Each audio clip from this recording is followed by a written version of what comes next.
really proud of the team for earning the 4 seed and earning the opportunity to play in Bogle again. So it's going to be it's a tough field.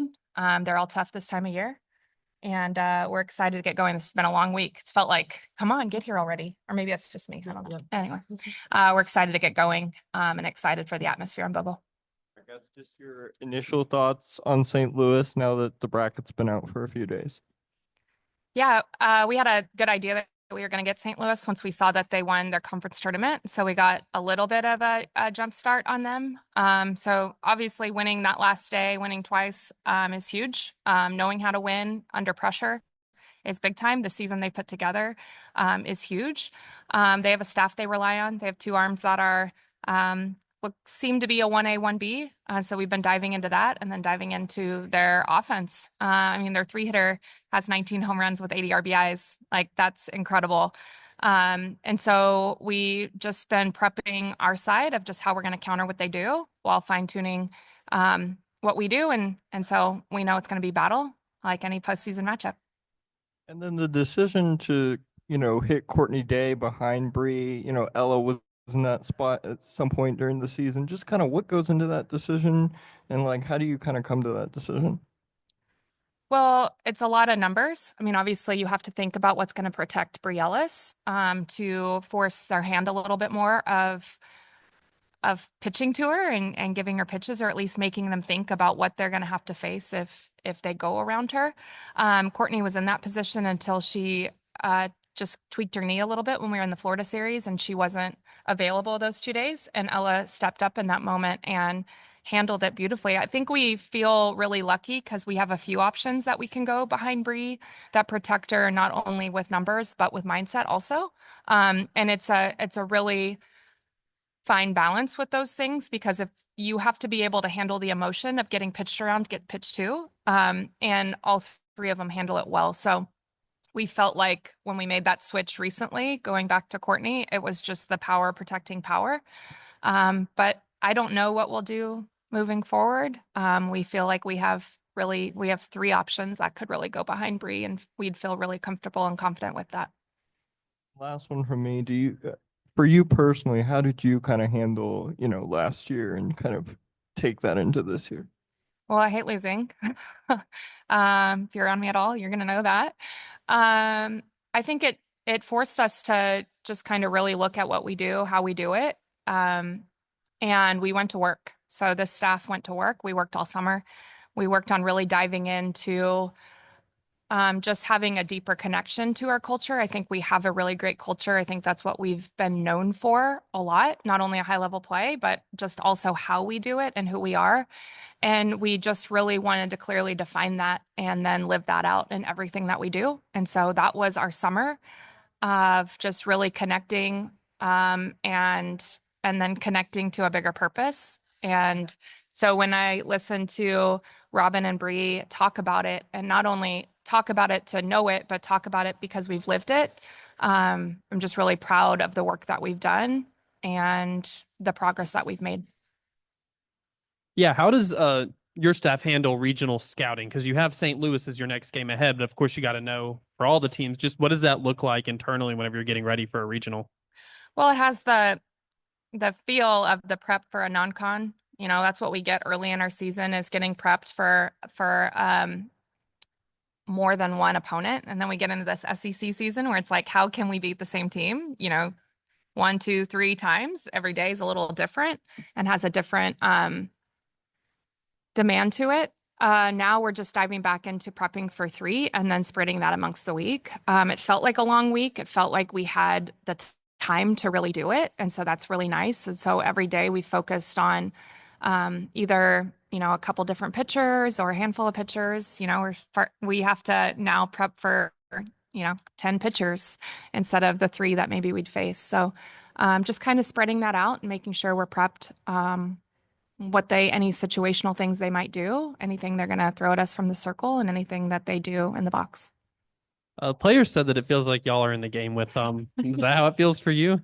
Yeah, I mean, I'm glad they feel that. I'm glad that we're not on the field with them, but we are invested in everything, every pitch. I think they feel that in everything that we do. We have a really tight-knit group, and yeah, we are really connected and really invested in each other.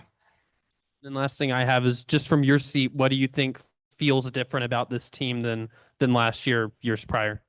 Well, I think from your seat, you can feel it too, just in listening to them talk and getting to have watched them so closely this year.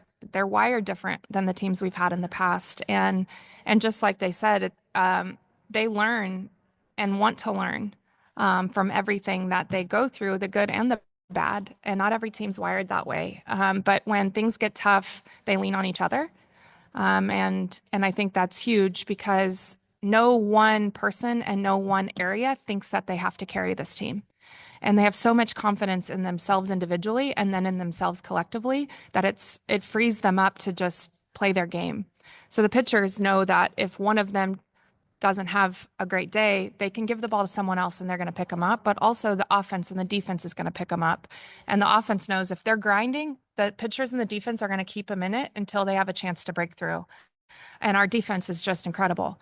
And so it's just staying in the game and knowing that it doesn't just fall on one person or one area. And collectively, this team's very strong and just in search of greatness with everything that they do.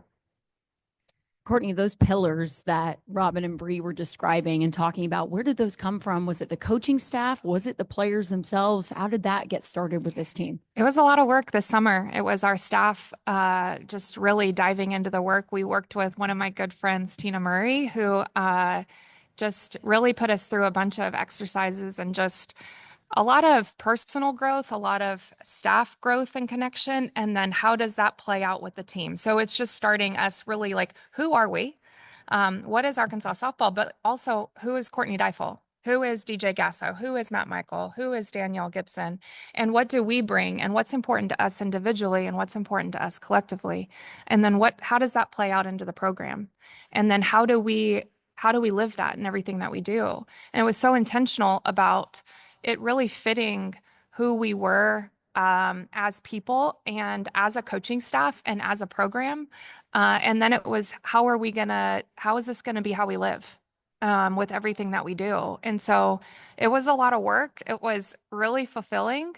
And it made us significantly closer. And then you can feel just from how they talk about it, it has just created a bond that is unlike any team we've had. How have you seen this pitching staff grow just from that 1-5 start and bouncing back like they have? Robin said, I think that's what we've done is just had a lot of experience and been able to be resilient. How have you seen them working with them of this entire season grow? Well, it's the resilience piece more than anything. It's knowing that we're not going to ask them to be perfect. We're going to ask them to give us a chance. This game's really offensive. It's only become more offensive this year. And so it's their ability to trust their work that they've done, trust each other, and then trust the rest of the team. And so it's based on trust, but the pitching staff has never stopped working towards being their best version. And sometimes that's tough in this game in any area. Offense, defense, pitching is you have to face a lot of failure. You're going to face some lows, and you can't lose motivation or enthusiasm towards working towards your best version. And this group hasn't flinched at that. So I'll speak specifically to the pitchers, but that's been the entire group is when we face a hard time, they just dig in and they don't lose their enthusiasm towards getting to their best version. So I'm just really proud of them. I'm proud of their progress. I'm proud of their growth. And I'm proud of their investment in each other. I actually have another one. Whenever a player is having a year like Bri is having, you see in some instances that can create some sort of like polarization on a team, but it seems like your team has just really embraced the season that she's having. What has that been like from your seat to see as the season's progressed and she's done all these things, how the team is, I mean, obviously with Robin, how she talks about Bri, like there's no sort of like jealousy there, I don't think. Yeah. No, I think this team knows that not only, I mean, what she's doing and how important she is, but she knows how important everyone else is. And so I think that's the thing that you see from Bri is you almost have to force her to talk about herself. When you give her a question, she's going to talk about the team. She's going to talk about the pitcher. She's going to talk about what everyone else is doing. And she means it. Like she means it. And the thing with Bri is no matter how much focus has been on her this year, if everybody doesn't do what they're doing around her, she doesn't get to have that. And the amount of work she's put in, I will never miss the opportunity to talk about how much work she's put in. She did not luck into this. Obviously, she's incredibly talented. I'm not going to take that away, but she has never just rested on, I have a skill set. Like, no, she's grinded every day. You're never going to find a day she's not in there working. And she also just builds up the ones around her. But there's a lot of freedom that comes from not feeling it all falls on you. And that's what this team feels from each other. But when you have someone like Bri doing what she's doing, and the first thing she does is talk about her teammates, it's really easy to get behind that. And they all know that they're witnessing something that's never been done, and they're witnessing greatness, and they see firsthand her work ethic, and they just respect the crap out of it. So it's pretty special. Back to some of the work you did in the summer. Is that the first time that you've done something like that in your coaching career? And maybe, has your opinion on that kind of stuff changed compared to where you No, started? I think that when you are close to our program, you will feel our culture. And I think that our culture has been really strong.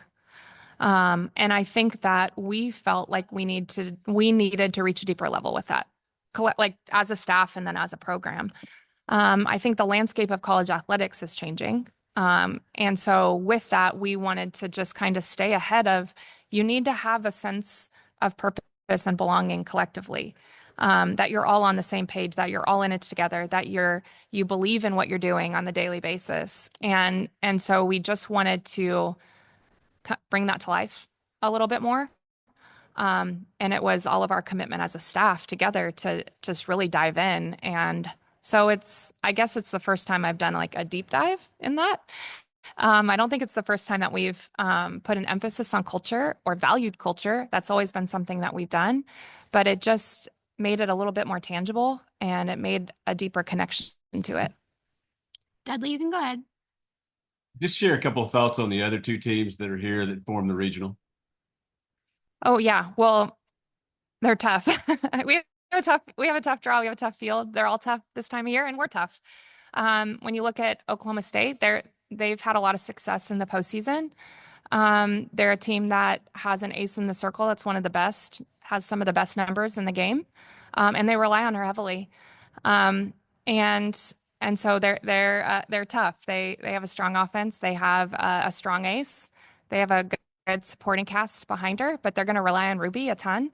And then you have Indiana, who has the highest team batting average in the country. They swing it. And I think that they look and think that they can outpace who they play. So each team has a different makeup.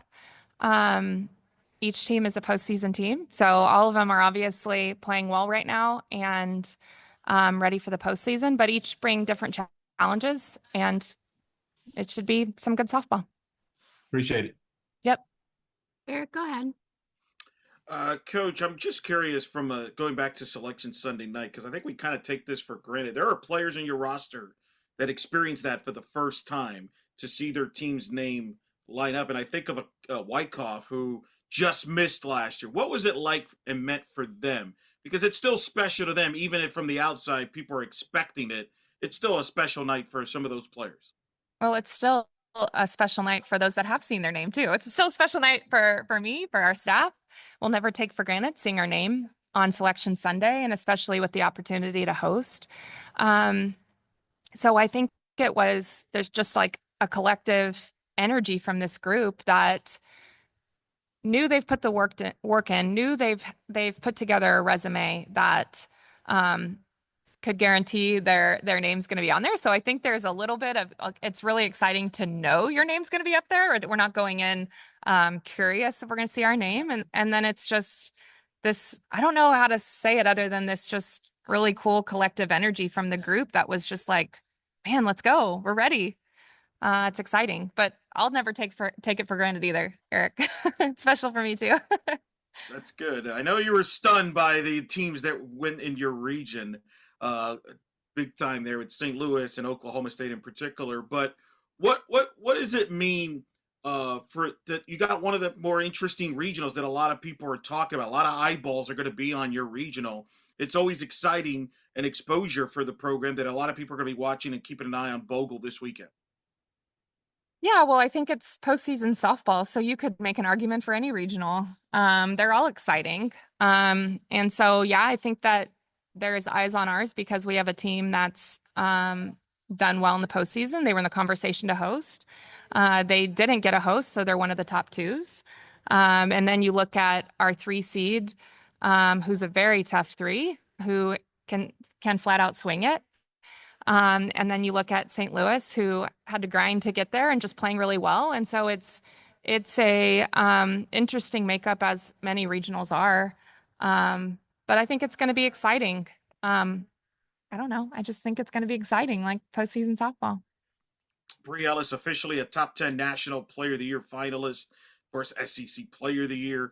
When was the moment did you see this as a possibility for her? Well, I always knew it was a possibility for her because she's incredibly talented. I think that when you see early the numbers that she's putting up,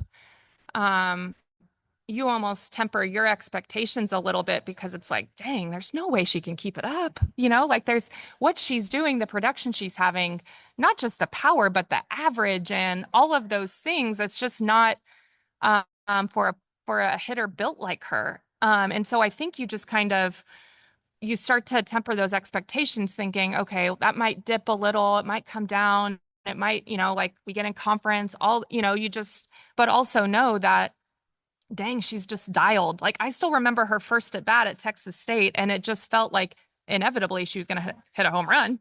Like I feel like she is every time she steps in the box. And so I remember that like it was a week ago. And so I just feel like, she's exceeded expectations, and I had really high expectations for her. So I don't know how to answer that. She's incredibly talented. She's handled the mindset of this game and those numbers as well as you possibly can. And it's just been pretty cool to have a front row seat to it. And then my last question to you, what is a couple of keys for your team to have a successful weekend? If you do blank, you like your chances this weekend. What is that? Well, if we stay present and we respond, I like our chances. It is not going to be a straight line. It is not going to be something that we can win if we get ahead of ourselves. We have to focus on us and stay really present. And if we get punched in the face, punched in the mouth, however, how the girls' verbiage, we got to respond. And that's what this team has done all year. They've shown a huge response in those moments. We're going to have to do that quickly. But I just think stay present, lean into each other, and fight every pitch. Thank you, Coach. Thank you.